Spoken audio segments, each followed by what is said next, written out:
Olá, carteira assinada, férias, 13º salário. Esses são apenas alguns dos direitos dos trabalhadores previstos na legislação brasileira. Você sabe como esses direitos são protegidos na esfera internacional e como os diferentes países e blocos trabalham para harmonizar leis e combater a exploração? É sobre isso que nós vamos falar no Direito Sem Fronteiras dessa semana. Em nossos estúdios, a professora de Direito Internacional da FACEPLAC e mestre em Direito Internacional pela Faculdade de Coimbra, Isabela Guimarães, e a professora de Direito Penal da Faculdade de Processos e mestre em Direito Internacional, Renata Maciel. Mas antes de começarmos o nosso debate, vamos acompanhar uma matéria produzida pela equipe do programa. O direito trabalhista é o conjunto de normas jurídicas que regulamenta as relações entre empregados e empregadores. No cenário internacional, esses direitos têm respaldo na Organização Internacional do Trabalho, a OIT, que busca soluções que permitam a melhoria das condições de trabalho no mundo. Criada pelo Tratado de Versalhes em 1919, logo após o fim da Primeira Guerra Mundial, a OIT é responsável pelo controle e criação de normas com o objetivo de promover a justiça social e, em particular, de garantir o respeito aos direitos humanos no universo do trabalho. Um dos seus princípios é o de que não pode haver paz universal duradoura sem justiça social.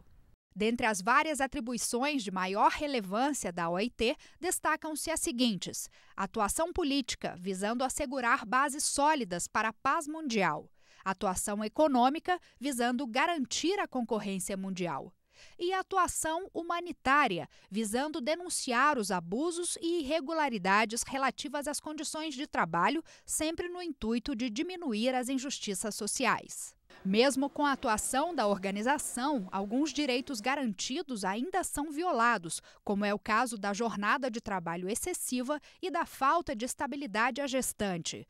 O Brasil, por sua vez, que também enfrenta situações de desrespeito às normas trabalhistas, é um dos países de legislação mais protetiva no mundo e chega a reconhecer mais direitos do que a própria Organização Internacional do Trabalho.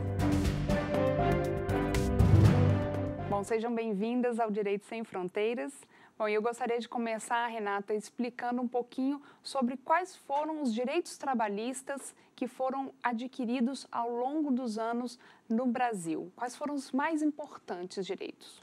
Pois bem, a questão dos direitos trabalhistas, para analisarmos como é que eles se desenvolvem no Brasil, a gente tem que voltar lá na época da Revolução Industrial. Naquele primeiro momento, nós não tínhamos nenhum direito trabalhista definido em nenhuma lei, não havia nenhuma proteção. E aí, nessa esfera, houve uma certa movimentação dos trabalhadores, no sentido de se criar instituições que fizessem com que tivessem um mínimo existencial em termos de direito ao trabalho. A própria Igreja Católica, como, por exemplo, a encíclica Rerum Novarum, começa a se movimentar, estabelecendo direitos e garantias a esses trabalhadores, e se tem início ao momento de constitucionalização dos direitos trabalhistas. Na era Vargas, além dos direitos previstos na Constituição, a gente passa a ter uma consolidação das leis trabalhistas, a nossa CLT.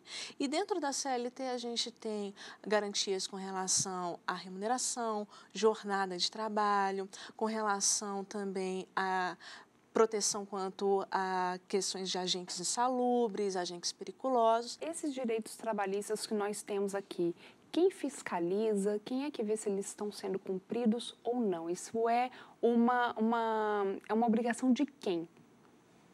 Pois bem, aqui no nosso país nós temos alguns órgãos responsáveis pela fiscalização destes direitos. Em primeiro lugar, nós temos, no âmbito do Poder Judiciário, a própria Justiça do Trabalho como garantia de que aqueles direitos previstos que foram descumpridos serão reconhecidos, e daí é importante a atuação do Tribunal Superior do Trabalho, das varas trabalhistas, dos TRTs, e também do próprio Ministério do Trabalho e Emprego no Brasil, que que, por meio de seus servidores, faz a fiscalização.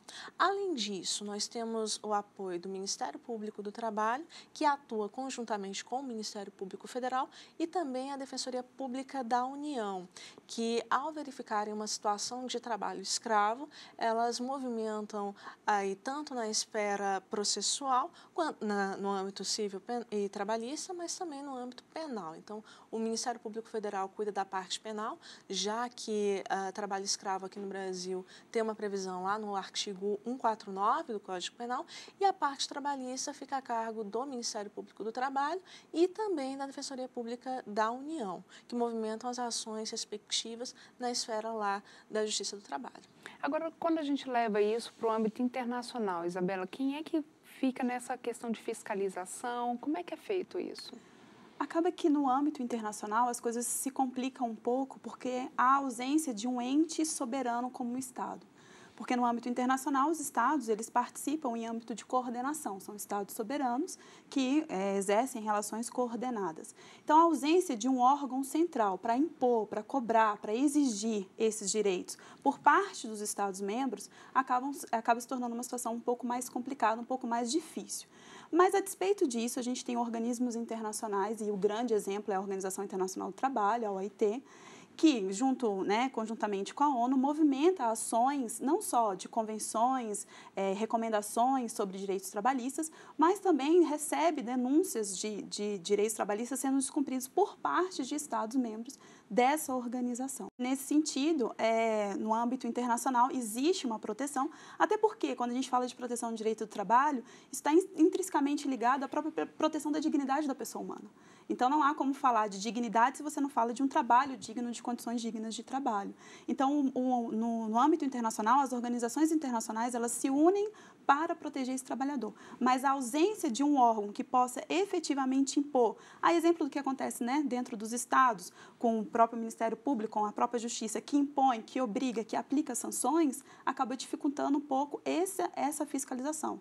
Mas não significa que ela não aconteça e que não seja um esforço da comunidade internacional em proteger esses direitos trabalhistas. Porque essas convenções, na verdade, elas não seriam obrigatórias, é isso? As convenções, no âmbito da OIT, a gente tem as convenções e as recomendações. E acaba que as convenções, elas só passam a ser obrigatórias quando os países efetivamente assinam e, no nosso caso específico, internaliza esse tratado, essa convenção, por meio do processo específico previsto na Constituição Federal. Então, até lá, essa convenção ela tem um caráter de soft law, que a gente chama, ela não é obrigatória, é apenas uma recomendação. E aí, só depois, nesse caso específico do Brasil, só depois de internalizada é que ela efetivamente obriga e aí deve ser cumprida, tem força de norma jurídica obrigatória. E aí, na hora que você fala sobre essa questão da proteção da dignidade da pessoa, aí já vem logo à cabeça essa história de algumas pessoas que saem daqui, vão para algum outro país em busca de uma vida melhor, de um trabalho mais rentável e muitas vezes entram ilegalmente nesses países e acabam se submetendo a questões de trabalho, a situações de trabalho que não são dignas. Isso pode ser considerado como um trabalho escravo ou não? O que caracteriza o trabalho escravo? Aí, no caso, a gente vai ter o trabalho escravo e a condição análoga ao trabalho de escravo. E engraçado que tem acontecido muito no nosso país, né? A gente tem visto, infelizmente, várias indústrias, principalmente da indústria têxtil, sendo procuradas e abertas por ter condição de trabalho escravo ou análogo escravo. A ideia do trabalho escravo é aquele trabalho que reduz a pessoa a uma condição em que ela trabalha, ela não recebe adequadamente por aquele trabalho. Ou então, o que acontece muito, a pessoa ela vem com aquela ideia, olha, você vai receber, você vai ter como se diz, uma resposta por aquele trabalho, só que acaba que quando chega lá, as dívidas consomem todo o trabalho dela, todo o salário.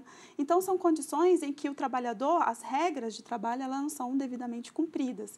E aí o trabalhador, ele se vê numa situação em que ele não pode sair porque ele fica preso, àquele empregador ou àquela quadrilha, geralmente são quadrilhas internacionais, aquela situação em que ele não tem mais a sua liberdade. Ele não tem mais a liberdade de sair, de poder voltar ao seu país de origem ou à sua cidade de origem. E a quem recorrer numa situação dessa? Nessa seara, cabe destacar o papel da própria OIT, que, além das suas convenções e recomendações, trazem em seu bojo estudos técnicos e também o aparelhamento dos estados com projetos. Tem um estudo recente da OIT em que há a demonstração de que o trabalho escravo hoje, não só no Brasil, mas no mundo, se destaca não só pela ausência de remuneração ou submissão a jornadas de trabalho extenuantes, mas também a condições precárias de trabalho.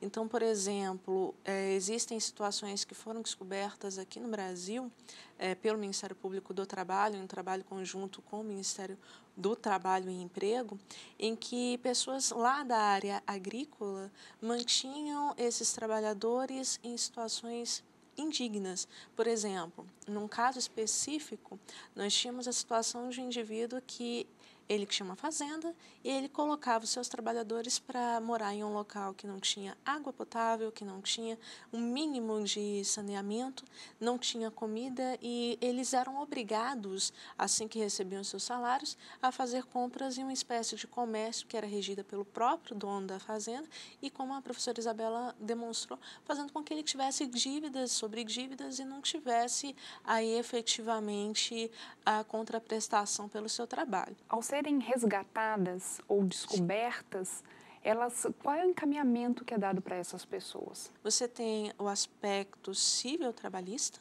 você tem a situação em que o Ministério Público do Trabalho ele vai promover as respectivas ações cíveis públicas, ação civil pública, pleiteando os direitos que foram indevidamente retirados desses trabalhadores.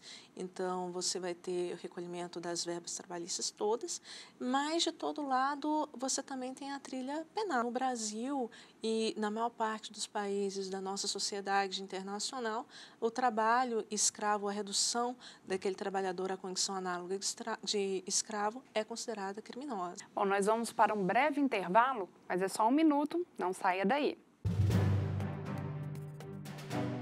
De 10 a 12 de abril, Fortaleza receberá o Congresso Internacional de Direito Sindical e vai abordar temas relacionados ao cotidiano sindical, como a humanização do trabalho e as relações das entidades representativas com o poder público. O evento é voltado para sindicalistas, operadores do direito, estudantes e profissionais em geral. Inscrições pelo site www.prt7.mpt.gov.br.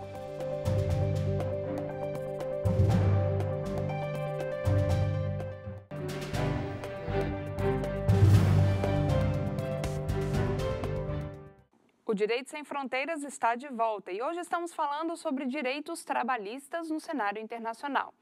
Bom, nesse primeiro bloco a gente falou um pouquinho aí, finalizamos contando quais são as penalidades aqui dentro do Brasil. Mas e quando isso é em um outro país? Os países têm conversado para poder depois penalizar essas pessoas, quando, por exemplo, é um brasileiro que está na China ou um boliviano que está aqui no Brasil. Existe uma conversa entre esses países, doutora Isabela?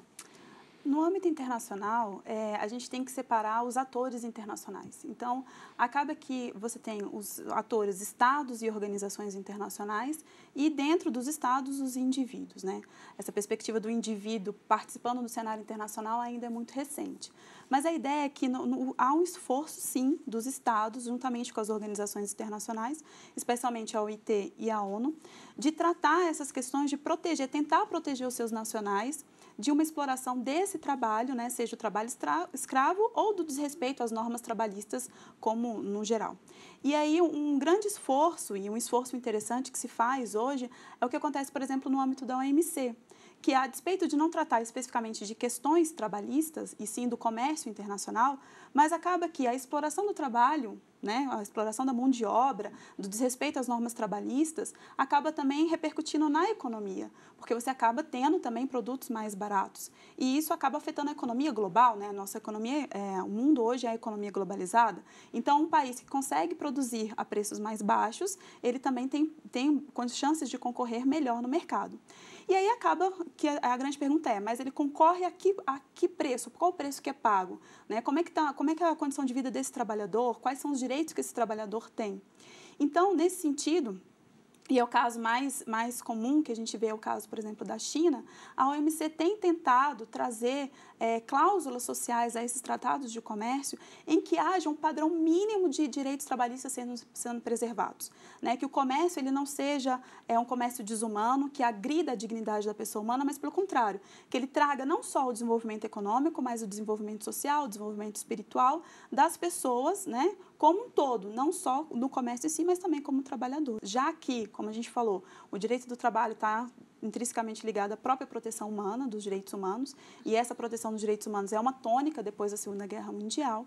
Então, há esse esforço. E no caso específico da penalização de indivíduos, isso ainda no direito internacional é muito raro. A gente vê mais no âmbito de tribunais penais internacionais, em crimes de guerra, em crimes de genocídio. O que pode acontecer é que um cidadão que vá para um estado, que vá para outro, e ele seja vítima, né, de um trabalho, de uma exploração trabalhista, ou mesmo que ele seja o explorador, ele pode ser penalizado segundo as leis penais, as leis criminais, ou, como a professora Renata disse, as leis civis daquele país. Mas aí é um âmbito de responsabilização interna. Né? No âmbito internacional, há um esforço de conjugação em termos de normas e tratados internacionais de proteção, de padrões mínimos de proteção. E, além disso, nada impede que exista a cooperação internacional no sentido de se resgatar essa vítima e repatriá-la ao país de origem com vistas a protegê-la de toda a diversidade que ela teve. Porque, geralmente, as pessoas que são vítimas do trabalho escravo em outros países, como se mencionou, o caso de um brasileiro que vai para a China, depois que ela sai dessa condição, que se descobre toda a situação que ela estava e se retira ela, dificilmente ela vai ter até condições de regressar ao seu país de origem. Então, mesmo que inexista tratado de cooperação hoje, né, entre os países de uma maneira geral, você tem a possibilidade de se acordar a cooperação com base em reciprocidade. Até mesmo porque hoje a OIT ela tem um papel fundamental que foi desde o seu início que é a ideia de harmonizar as normas trabalhistas. Então, de um modo geral, há uma harmonia e há, sim, uma tentativa de combate à exploração do trabalho escravo. Prova disso é que a própria Convenção Internacional sobre Organizações Criminosas Transnacionais, ela traz em seu bojo justamente essa possibilidade de cooperação. Então, veja, uma convenção de matéria penal, ela também abriga essa situação. Seria, por exemplo, esse acordo que tem entre os países do Mercosul para tentar harmonizar a legislação com questão da previdência, por exemplo, você garantindo, então, um direito da pessoa. Talvez essas pessoas não se submetam a trabalhos tão desrespeitosos. É por aí, os países têm tentado fazer esse tipo de coisa para evitar que com esse fluxo de pessoas entre os blocos ou entre os países leve a esse tipo de trabalho? Com certeza. A ideia do Mercosul, nesse sentido, porque a gente sabe que o Mercosul ele tende a ser um mercado comum. Né? O objetivo dele é se transformar, no seu nível de integração, um mercado comum em que haveria essa livre circulação, não só de trabalhadores, mas de bens e de capital, de meios de produção. Mas a gente ainda não chegou nesse ponto específico. Então, isso é um passo, isso é um avanço para se alcançar esse nível de mercado comum. Então, à medida que você tem, né, com a globalização, com o mundo que a gente vive hoje, nessa facilidade das viagens e das pessoas irem de um estado para outro com maior facilidade e com maior intensidade, acaba que surgem esses problemas para os países, especialmente para o Brasil, que tem uma legislação muito protetiva em relação ao trabalhador. Então, acaba que tantos trabalhadores brasileiros saem daqui para trabalhar em outros lugares, em outros países, como também a gente está tendo agora um fluxo muito grande de estrangeiros vindo trabalhar no país. E aí acaba que os países eles se harmonizam nesse sentido para que não haja tantas lides internas relacionadas ao direito do trabalho. E aí quando a gente traz essa lide, né, para o judiciário, para a questão interna, a gente lida com questões de direito internacional privado, que é a questão de qual é a lei aplicável. Por exemplo, quando um trabalhador brasileiro sai daqui para prestar um serviço na Arábia Saudita ou para prestar um serviço na África e ele regressa pleiteando seus direitos trabalhistas, a gente vai aplicar a legislação brasileira ou a gente vai aplicar a legislação do país em que ele estava executando o serviço? E aí é muito interessante porque, recentemente, o TST, ele reformulou, né, cancelou, na verdade, a sua súmula 207, que estabelecia que essa lei aplicável teria que ser a lei da execução do contrato. né, do local onde o contrato foi executado. Então, se ele saiu daqui para prestar serviço lá, deveria ser a lei de lá. E acabando adotando, né, o que seria mais consciencioso, o que seria mais adequado, que era a lei mais favorável para o trabalhador, e não estabelecer de uma forma fixa a lei do local da execução. Então, essa harmonização ela é necessária para evitar esses conflitos internos, esses conflitos de se decidir, de que o juiz ele se posiciona naquela questão, qual é a lei aplicável? Se você tem um tratado internacional, se você tem um tratado intrabloco, seja, por exemplo, no Mercosul ou como acontece na União Europeia, que harmoniza esses direitos trabalhistas, ele evita essa questão no judiciário, né, no judiciário interno do seu país. Acaba harmonizando, dando mais pacificação social, uma resposta mais adequada para a sociedade.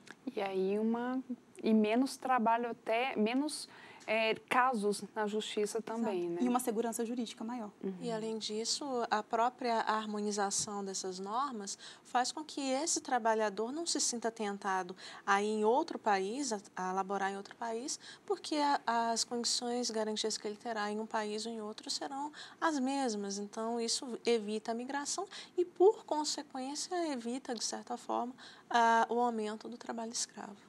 O que o Brasil tem feito em termos de ações para evitar, por exemplo, como os casos dos bolivianos que entram aqui, muitas vezes são colocados nessas condições análogas ao trabalho escravo? O que a gente tem feito para evitar esse tipo de situação aqui dentro do país? Hoje a gente tem assinado e tem ratificado várias convenções internacionais da OIT que protegem o trabalhador e tem adotado também algumas medidas recomendadas pela própria OIT, além das próprias ações internas, fiscalização do Ministério do Trabalho e a atuação própria do Ministério Público do Trabalho.